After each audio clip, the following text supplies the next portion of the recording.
segundo bloco de ilícitos passíveis de pena de demissão, eu queria trazer para vocês o ilícito de abandono de cargo. Ele está disposto no artigo 249, inciso 2º da Lei 869, e ele se consubstancia em não comparecer ao serviço sem justa causa, né?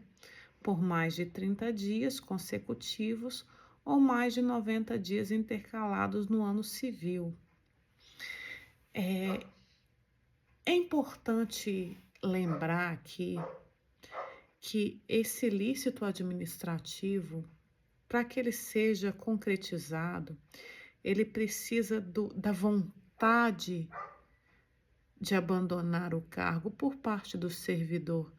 A lei chama isso, a lei, na verdade, não a doutrina, chama isso de animus abandonandi, né? Ânimos, a vontade de abandonar o cargo, que deve ser entendido, né, como a presença de um dolo direto, né, que é aquela vontade de fato de praticar, de abandonar aquele cargo, ou de um dolo eventual, né, no qual eu abandono. Se der ruim, deu. Se não der, também não deu, enfim, mas eu tô abandonando, né? Ou eu não vou trabalhar. O que der, eu não tô nem aí. Seria esse o dolo eventual. Mas, de novo, o importante é a presença de um dolo para a configuração desse ilícito administrativo passível da pena de demissão. É importante trazer aqui uma diferenciação para vocês entre 4 ilícitos a partir dessa análise do abandono de cargo. E ilícitos que nós, inclusive, já vimos aqui na nossa sequência lógica de análise de ilícitos administrativos. Sobre a inassiduidade que a gente viu lá no início como um dos deveres de assiduidade, né? A não observância desse dever de assiduidade do servidor público. Quando a gente fala de inassiduidade, a gente está falando sim de faltas integrais, tá? Mas só de faltas integrais, sem nenhum requisito em tese a mais, que vai depender muito da análise de razoabilidade por parte do aplicador da norma. Eu vou voltar também no ilícito de impontualidade. Quando eu falo de impontualidade, ao contrário da inassiduidade, né? Eu estou falando de faltas parciais. Inassiduidade, faltas integrais, impontualidade, faltas parciais. E o que seriam essas faltas parciais? Atrasos, né? Faltas intermitentes, incompletas. Não falo de falta integral, de falta de um dia todo. Estou falando de atrasos durante o cumprimento da sua jornada. Já quando eu falo de inassiduidade, comparando com o abandono de cargo, eu gostaria de registrar o seguinte: na inassiduidade, eu tenho faltas integrais, como eu já disse, faltas injustificadas em relação a quantitativo, em grau de quantitativo, e quantitativo esse inferior ou igual a 30 dias consecutivos ou a 90 dias intercalados no período de um ano. Agora, fazendo um comparativo da inassiduidade com o abandono de cargo, eu estou falando da mesma forma no abandono de faltas integrais e injustificadas, só que em quantitativo superior a 30 dias consecutivos ou mais de 90 dias intercalados também no período de um ano.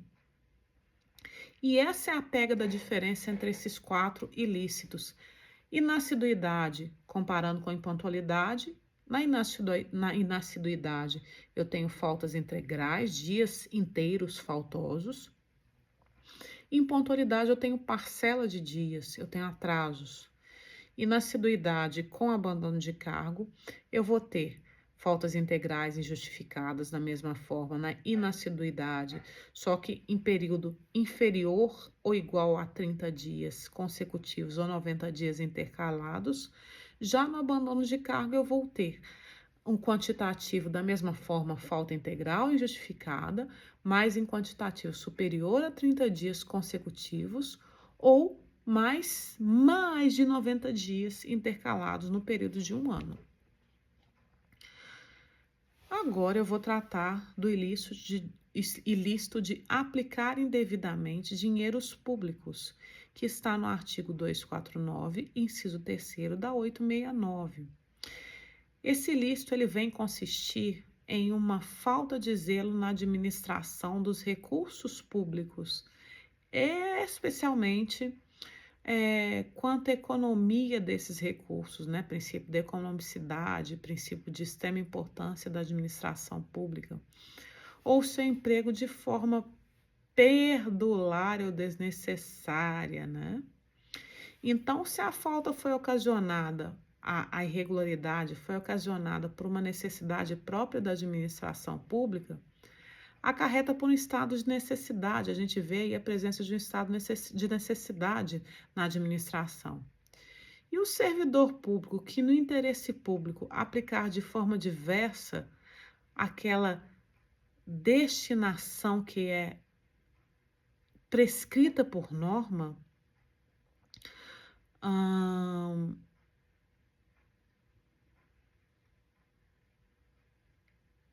ele tem que ser amparado por um excludente dessa responsabilidade, né? E aí, caso o servidor obtenha vantagem pessoal ou admita que alguém obtenha essa vantagem pessoal, né? Ele tolere essa obtenção de vantagem pessoal de terceiros, ele também incorrerá, na verdade, numa falta disciplinar, mas, nesse caso, uma falta disciplinar de lesão aos cofres públicos, que a gente vê a presença dela no artigo 250, inciso 5º. Então, um exemplo do que seria esse tipo, um gestor público estadual, né? Ele ordena lá um pagamento de determinado serviço público não prestado ou entregue por fornecedor, devido à ausência de controle da administração. Neste caso, ele estaria incorrendo nessa infração administrativa. O segundo tipo seria exercer a advocacia administrativa. Nós já até falamos sobre ela nos vídeos anteriores, em um dos vídeos anteriores, que está no artigo 249, inciso 4º da 869, que seria patrocinar direto ou indiretamente em terceiro interesse privado perante a administração, valendo-se da sua atividade, da sua posição, do seu munus público, o cargo que ele ocupa. Então, vem ser, né, uma norma que afastaria o 250, inciso 2º, que é um crime funcional, né, e que seria patrocinar, né, defender, pleitear, advogar junto a colegas, a superiores hierárquicos, né, dentro da sua mesma estrutura ou da estrutura a qual ele tem acesso, interesse de particular, né? Ainda que esse interesse seja legítimo ou ilegítimo, mas ele não tem esse direito de defender, de patrocinar esse interesse privado, se utilizando dessas unidades, desses acessos que ele possui em virtude do cargo. E, para fechar esse bloco, eu vou tratar aqui da infração que seria receber em avaliação periódica de desempenho. 3 aspectos, 3 possibilidades. A primeira, 2 conceitos sucessivos insatisfatórios. A segunda, 3 conceitos intercalados de insatisfação. E a terceira possibilidade, 4 conceitos intercalados de insatisfação em 10 avaliações consecutivas. Tal tipo está lá no artigo, tal tipo, tal ilícito, está lá no artigo 249, inciso 5º, né? Que, em suma, significaria ser insuficiente o seu desempenho, insuficiente o desempenho de suas funções através da avaliação de desempenho periódica. E dessa forma, né, observando que a inassiduidade, impontualidade, por si só, não acarretam essa expulsão, essa remoção do quadro de servidores do Estado, essa inassiduidade e essa impontualidade podem, na verdade, influenciar na sua avaliação de desempenho. E influenciando na sua avaliação de desempenho, pode sim lhe ocasionar o enquadramento nesse ilícito administrativo.